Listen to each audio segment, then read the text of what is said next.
la vocación filosófica.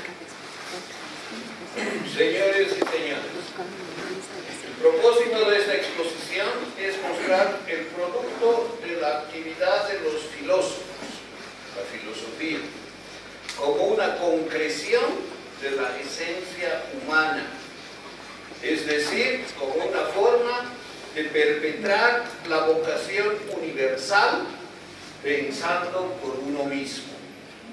El significado de la palabra vocación, de vocare, es llamar. Se refiere al impulso por alcanzar una realización humana determinada. La filosofía es una vocación porque la naturaleza del hombre le impele a adquirir conocimiento. Está llamado a lograr la finalidad de saber. En este sentido, a pesar de las oscilaciones en la historia de la cultura, a veces aplastando el pensamiento filosófico y negando la posibilidad de diálogo y de búsqueda de respuestas nunca concluyentes, una muestra de la madurez cultural de la sociedad es cómo disponen estructuras apropiadas que auspicien a la filosofía institucional e ideológicamente. Que en las más difíciles circunstancias los filósofos se empeñen en filosofar revela la necesidad íncita, natural y profunda de vivir según tal impulso. Asimismo, la educación que ofrece toda sociedad permite plasmar este llamado de la esencia humana, impeliendo a que individualmente sea descubierto y construido. Que algunas personas en las circunstancias socioeconómicas, políticas y culturales más diversas hoy día elijan como profesión el estudio universitario de la filosofía muestra que independientemente de sus aptitudes y de sus características psicológicas y físicas, en un entorno con casi ningún mercado de trabajo expectable, responden al sonoro llamado de su conciencia. Es la interpelación a seguir tendencias afectivas con resortes insondables, a transitar la senda de determinados valores socioculturales y a constituir su propia vida según representaciones auténticas y libres sobre el objeto de su existencia y el modelo que se prefiguran para sí mismos como seres humanos. La filosofía es la objetivación de la vocación como construcción de la subjetividad, forjando la inteligencia en el ejercicio del pensamiento. Aristóteles dijo: todos los hombres desean saber por naturaleza. La palabra griega, theorein, de donde proviene teoría, está relacionada con mirar y significa contemplar o asistir a una representación teatral, es decir, para el estagirita, por naturaleza y de modo innato, los hombres procuraríamos adquirir y atesorar conocimientos que articularíamos como teorías, pudiendo afirmarse que una expresión esencial de la vocación humana o una tendencia natural de los hombres consistiría en buscar conocimiento o en procurar la sabiduría. Para Aristóteles, filósofo de vida teorética ociosa, la filosofía debe concebirse como el trabajo abstracto con base intelectual, el estudio de los conceptos y la deducción de las esencias y las relaciones fundamentales entre las cosas, la episteme. Por lo demás, según el estagirita, la teoría trataría el conocimiento intuitivo que captaría los principios directamente, expresándolos mediante el lenguaje, en tanto que como actividad intelectual referiría la dedicación a la sabiduría, desarrollando los más nobles asuntos, sofía, y distinguiéndose del conocimiento práctico, poiesis, y del saber técnico, techne. Para el filósofo existencialista alemán Karl Jaspers, existen tres orígenes de la filosofía. Se trata del asombro, la duda y las situaciones límite. Antes de exponerlos, cabe diferenciar el inicio del origen. Según Jaspers, pese a que el pensamiento oriental es el más antiguo, el inicio de la filosofía debe circunscribirse al núcleo de la reflexión, las ideas y la continuidad que se dieron en Occidente desde los presocráticos, particularmente desde la Grecia antigua de Tales de Mileto en el siglo VI antes de nuestra era. En cambio, los orígenes de la filosofía se refieren a las motivaciones profundas del hombre por filosofar, es decir, su vocación, independientemente del tiempo y del lugar. Se trata de las fuentes que incentivan a las personas a encontrar respuestas a los temas profundos de la existencia. Mientras que el inicio denota información histórica de un proceso milenario que aún continúa, los orígenes de la filosofía son el incentivo vocacional a plasmar la esencia humana. Según el enfoque existencialista de Jaspers, la primera fuente del origen de la filosofía es la admiración. Al respecto, en la antigüedad clásica, por ejemplo, Platón y Aristóteles, habiéndose admirado del entorno que los envolvía, procuraron hallar explicaciones racionales. Su deseo de comprender el mundo, las cosas, el sol y la bóveda celeste tendría satisfacción con la filosofía percibida como la búsqueda desinteresada de la verdad, sin ningún beneficio práctico, solo por el gozo de saber. Se trata de la empresa que orienta el espíritu humano hacia la búsqueda de las esencias, sumergiéndose en la profundidad del ser. En tal sentido, José Ortega y Gasset afirma que sorprenderse y extrañarse es comenzar a entender. Admirarse por la totalidad que nos circunvala guía a la filosofía. Que mentes brillantes de la antigüedad, como son las de Platón y Aristóteles, hayan concebido que la finalidad de la filosofía consiste en explicitar las causas, las leyes y los principios de todo, se ha proyectado históricamente y repetido con amplitud en el pensamiento de la humanidad. Por ejemplo, Edmundo Husserl, padre de la fenomenología, concibió que la esencia de la filosofía radica en ser la ciencia de los verdaderos principios y de los orígenes. Similar posición sostuvo Max Scheler, filósofo cristiano alemán, para quien la filosofía es el conocimiento de las esencias y de las relaciones esenciales del ente.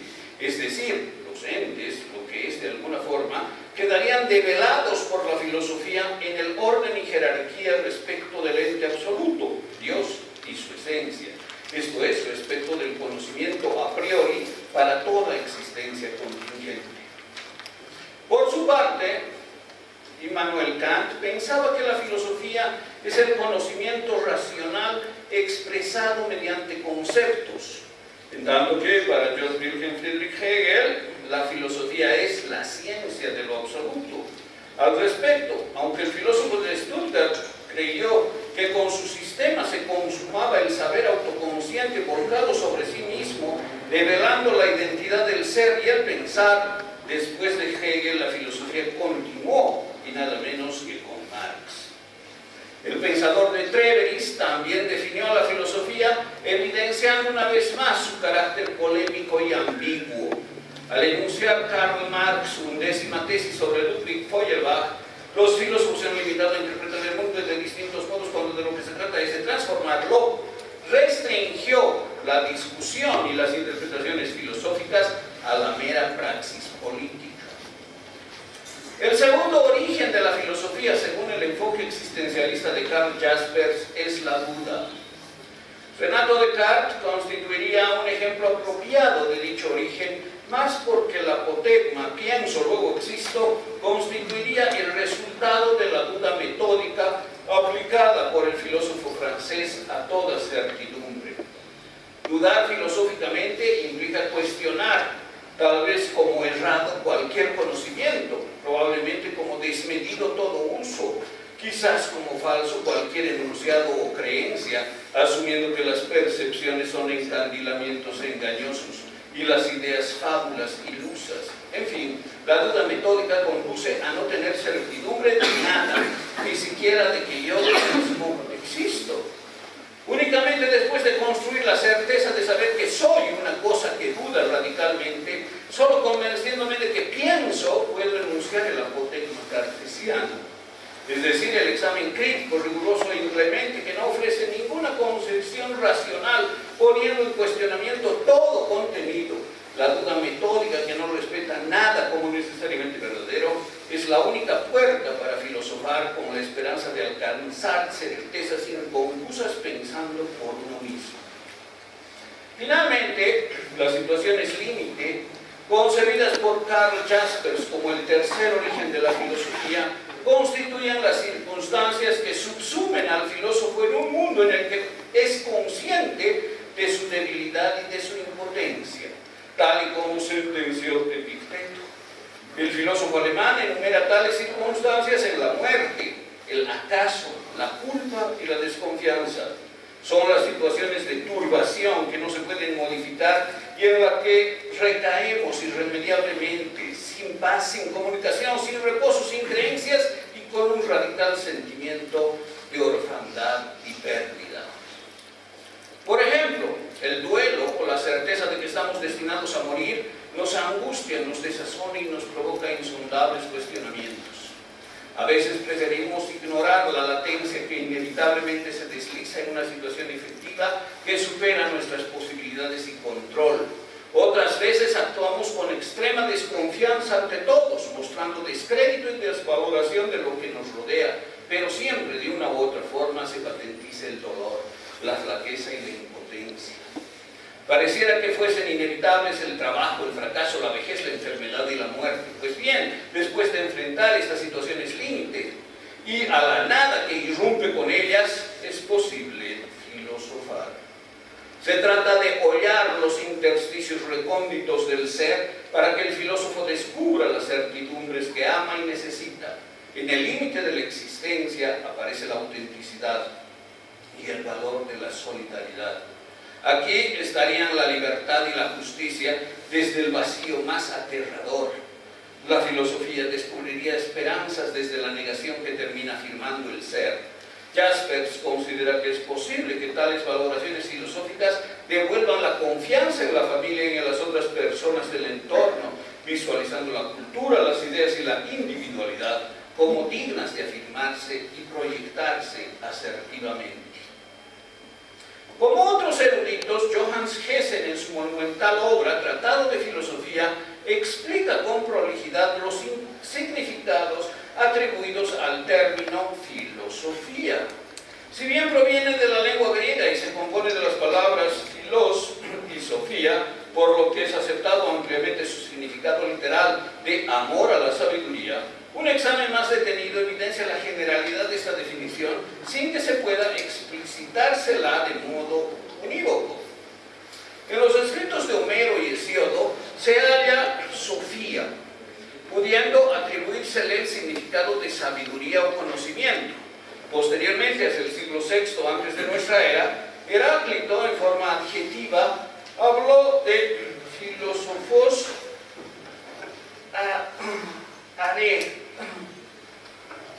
el padre de la historia, Heródoto, escribió un diálogo en el que Creso se refiere a Solón como alguien que pertenece al grupo de los filosofeón.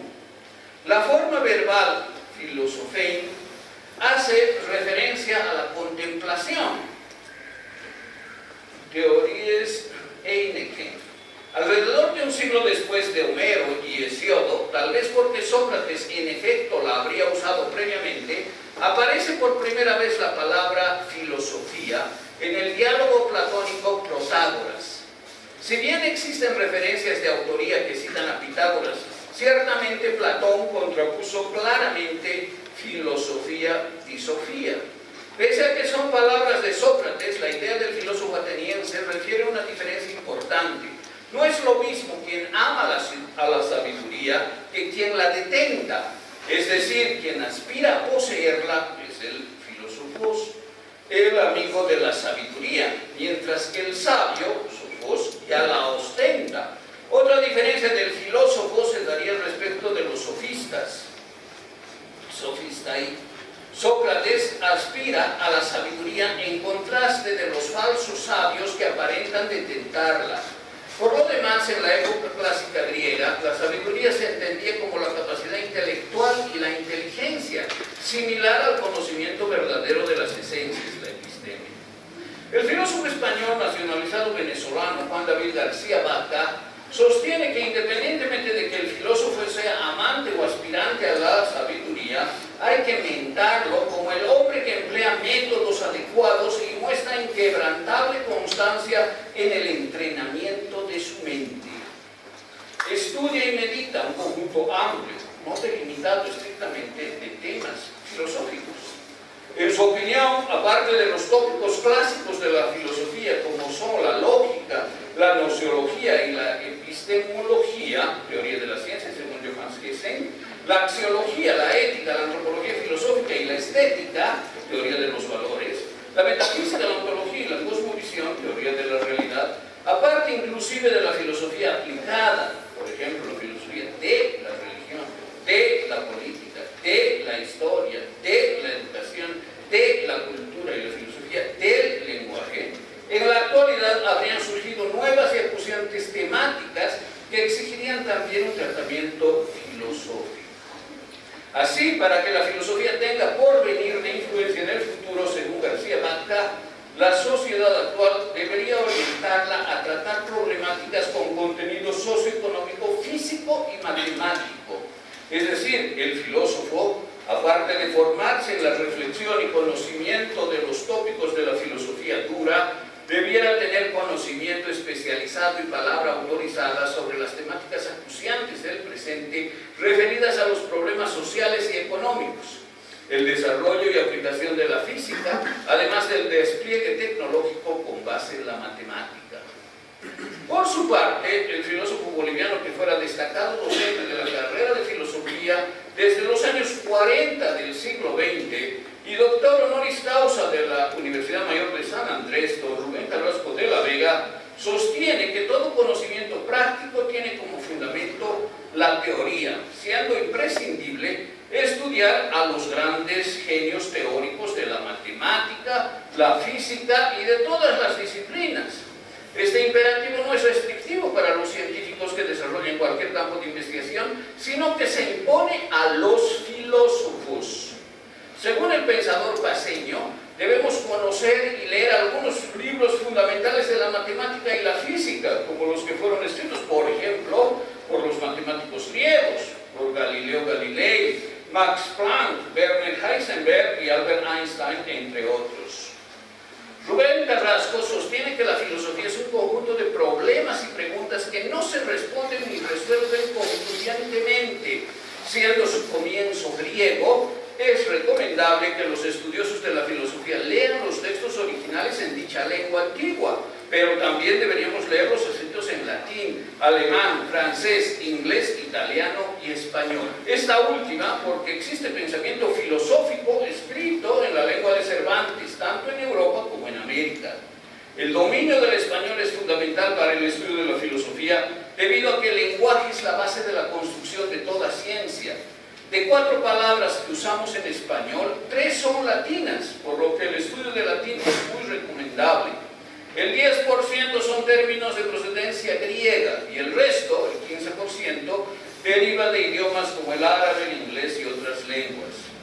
Independientemente de la profesión, no solo lingüistas y filósofos, no solo escritores y humanistas, sino abogados, ingenieros, médicos y cualquier otro profesional debería dominar el lenguaje empleándolo con eficiencia. Solo pensando de manera ordenada es posible expresarse correctamente palabra por palabra, en tanto que en la filosofía el dominio de los términos es fundamental. Martin Heidegger, por ejemplo, fue un maestro admirable en el dominio de su idioma, el alemán, lo que le permitió ser un gran profesor. También es conveniente, siguiendo a Eugen Fosserio, tener presente que el lenguaje como saber tiene sentido universal. Como actividad, su característica es eminentemente histórica. Como producto, facilita el uso individual que filosóficamente debe ser riguroso. Para Carrasco de la Vega, la pregunta con sentido filosófico, ¿qué es el lenguaje?, habría que entenderla como una definición del hombre. Aristóteles dijo, son logón,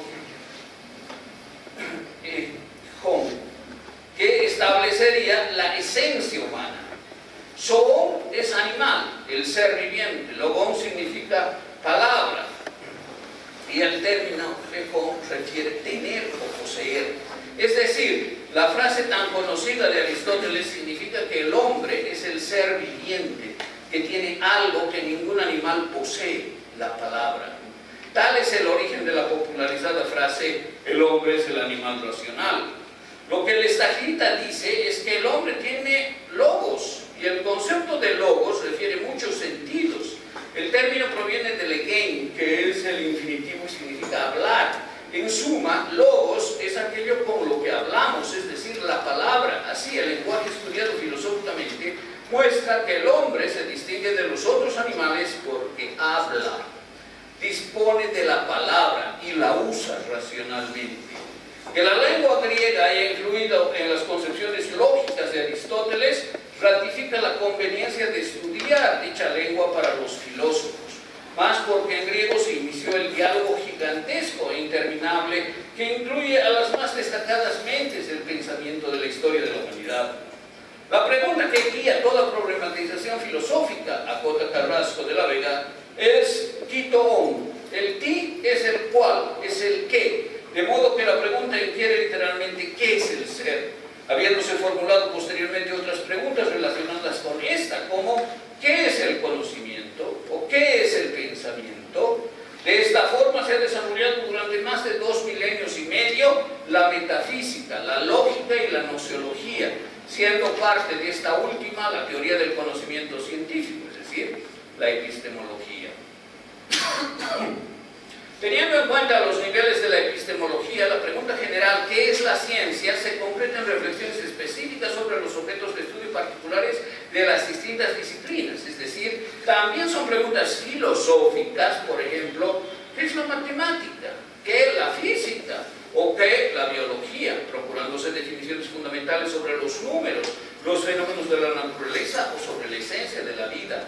De modo que la filosofía sienta las bases teóricas para el conocimiento de las ciencias formales y naturales, ofreciendo miradas críticas sobre lo que son y cómo las disciplinas podrían desarrollarse, reconducirse o reformarse en pos de satisfacer el deseo humano y la vocación de ser. En suma, toda disciplina está anclada en supuestos epistemológicos tratados por la filosofía para lograr nuevos productos, de modo que solo desde una perspectiva filosófica las investigaciones científicas pueden cuestionar críticamente el valor de verdad de los enunciados, las posibilidades y limitaciones del método científico y acerca del modo e intensidad en que es posible o no alcanzar conocimiento objetivo de los entes ideales y de los acontecimientos naturales y sociales. Finalmente, es desde la teoría de la ciencia que se inquiere sobre la necesidad y valor de las leyes científicas, las explicaciones que ofrecen las distintas disciplinas y sobre los problemas de aplicación de la tecnología que generan contradicciones en la sociedad actual, por ejemplo, respecto de conciliar la ciencia, la política, la moral y el sostenimiento del medio ambiente. Otras preguntas filosóficas son, ¿qué es lo bueno y qué lo malo? ¿Qué es la belleza y qué la fealdad? ¿Qué es la santidad, lo santo y lo profano? Se trata de cuestionamientos que han dirigido las reflexiones de la ética, la estética y la filosofía de la religión, respectivamente. Así, advirtiendo la amplitud de la filosofía, se encuentran otros cuestionamientos que inquieren sobre el objeto de estudio de las disciplinas. Las preguntas filosóficas sobre cómo el hombre se constituye plenamente, cómo debería formarse y cuál es la importancia de la educación en la cultura, refieren temáticas sustantivas y conceptos básicos de la antropología filosófica y de la filosofía de la educación. De forma similar, las respuestas que podrían surgir a la pregunta ¿qué es la historia?, el derecho, la política y el lenguaje? Permiten explicitar los contenidos de la filosofía de la historia, la filosofía del derecho, la filosofía política y la filosofía del lenguaje. En suma, son contenidos de la filosofía los que fundamentan la investigación disciplinaria en áreas tan amplias y diversas como la historia, el derecho, la política, la educación, la antropología, la etnología, la sociología, el arte, la arquitectura, la medicina, la psicología, la lingüística y la literatura. Las bases teóricas que se afirman permiten desplegar, por ejemplo, la interpretación histórica, los estudios culturales, las interpretaciones semióticas, las descripciones étnicas, el análisis del discurso, las reflexiones jurídicas, el cuidado de la salud, la búsqueda de calidad de vida, la crítica política, las investigaciones lingüísticas, las propuestas educativas, el soporte psicológico o los análisis literarios, aparte de cualesquier otras contribuciones científicas y humanísticas relevantes. Permítanme finalmente destacar el estudio de la historia para el desarrollo de cualquier investigación científica y para la comprensión del horizonte de constitución de las disciplinas.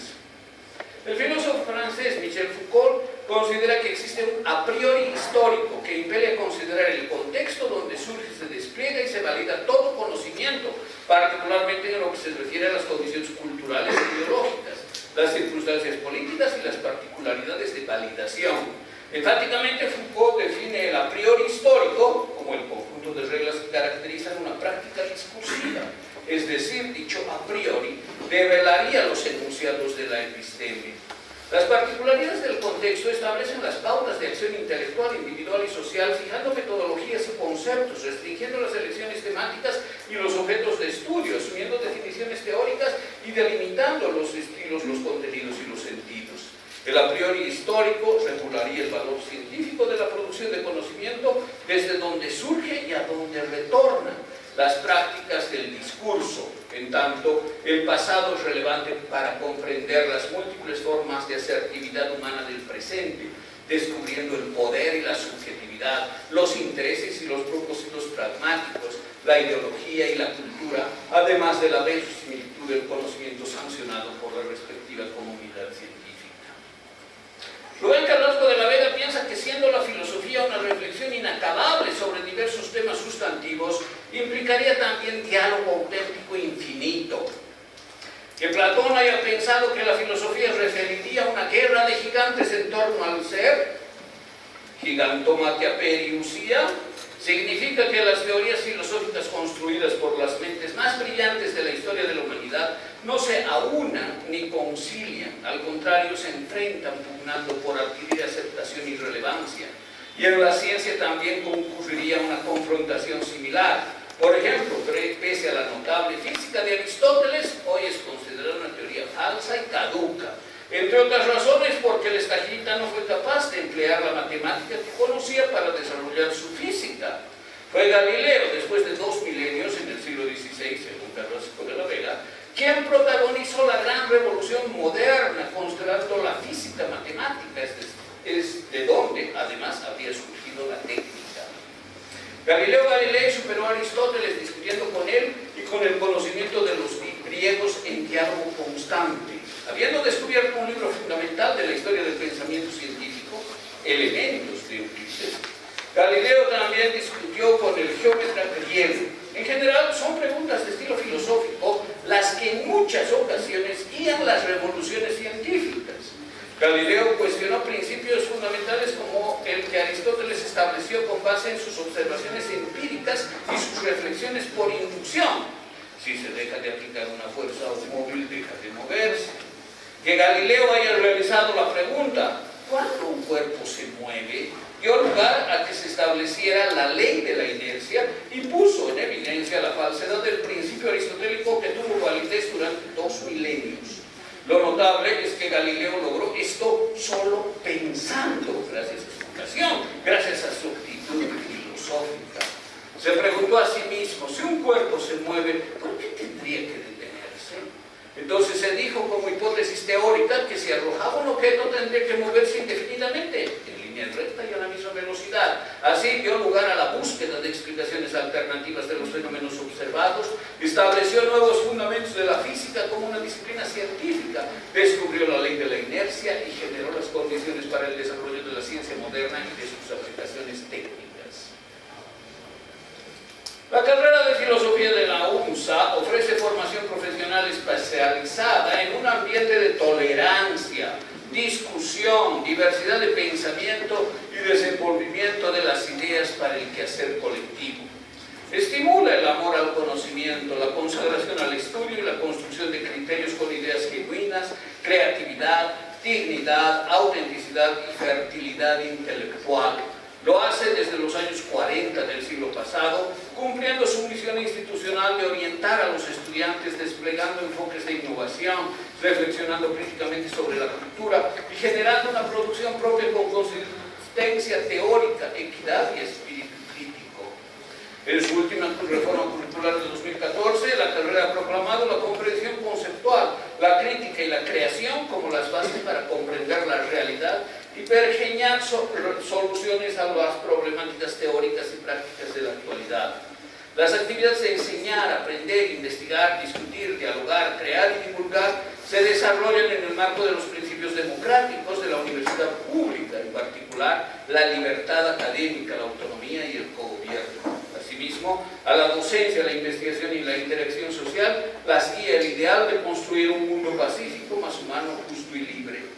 Desde su fundación en 1944, la unidad formó a más de una docena de generaciones que expresan el pensamiento, la cultura y las ideas de manera auténtica, respetuosa y digna, con rigor lógico, moral académica, conocimiento de contenidos disciplinares específicos y profundidad de análisis. Los productos intelectuales de la carrera de filosofía evidencian la investigación filosófica que contribuye a comprender las problemáticas sociales y culturales del presente, el pasado y el futuro. Las reflexiones personales y colectivas, tanto de docentes como de estudiantes, muestran el asombro, la duda crítica, la claridad conceptual, la energía vital, el rigor deductivo y la belleza expresiva. La carrera de filosofía prosigue la labor de consecución de sus objetivos definidos en 1. Formar profesionales idóneos capaces de analizar rigurosa y críticamente el pensamiento teórico, simbólico y filosófico y los saberes generados en contextos sociopolíticos e históricos diversos. 2. Desarrollar conocimientos fundamentales sobre las concepciones filosóficas, desplegando capacidades para la investigación y la producción de saberes. 3. Favorecer la especialización de los estudiantes en ámbitos concernientes a la epistemología, la educación, la estética, la ética, la política, el estudio de las culturas, la crítica y el desarrollo del pensamiento andino.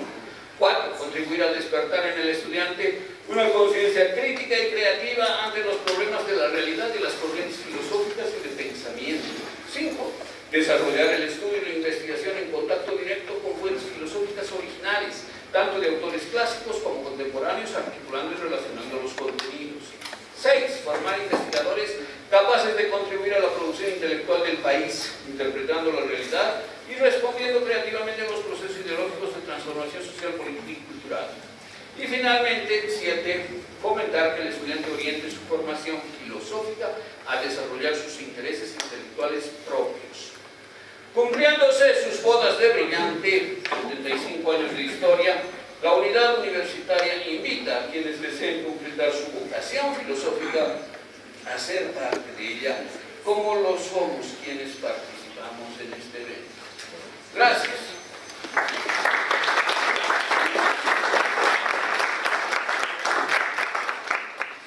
Bueno, vamos a invitar a nuestros